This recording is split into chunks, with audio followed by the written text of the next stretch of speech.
Daniel Defoe, Robinson Crusoe, Part 101.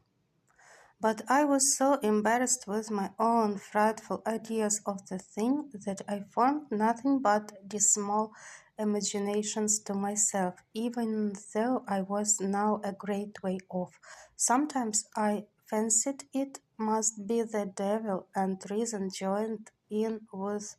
me in this supposition. For how should any other thing in human shape come into the place? Where was the vessel that brought them? What marks were there of any other footstep? And how was it possible a man should come there? But then to think that Satan should take human shape upon him in such a place, where there could be no manner of occasion for it, but to leave the print of his foot behind him, and that even for no purpose too, for he could not be sure I should see it. This was an amusement the other way. I considered that the devil might have found out abundance of other ways to have terrified me than this of the single print of a foot, that as I lived quite on the other side of the island, he would never have been so simple as to leave a mark in a place where it was 10,000 to one whether I should ever see it or not, and in the sand too, which the first surge of the sea upon a high wind would have defaced entirely. All this seemed inconsistent with the thing itself and with all the notions we usually entertain of the subtlety of the devil. Abundance of such things as this assisted to argue me out of all apprehensions of its being the devil, and I presently concluded then that it must be some more dangerous creature, with that it must be some of the savages of the mainland opposite who had wandered out to sea in their canoes, and either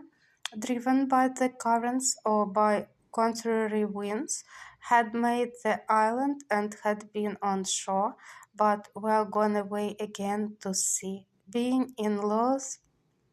as loath perhaps to have stayed in this desolate island as I would have been to have had them. While these reflections were rolling in my mind, I was very thankful in my thoughts that I was so happy as not to be thereabouts at that time, or that they did not see my boat, by which they would have concluded that some inhabitants had been in the place, and perhaps have searched further for me. Then terrible thoughts racked my imagination about their having found out my boat, and that there were people here, and that, if so, I should certainly have them come again in great numbers and devour me. That if it should happen that they should not find me, yet they would find me in closure, destroy all my corn, and carry away all my flock of tame goats, and I should perish at last for mere want. Thus my fear banished all my religious hope, all that former confidence in God which was founded upon such wonderful experience as I had had of his goodness, as if he that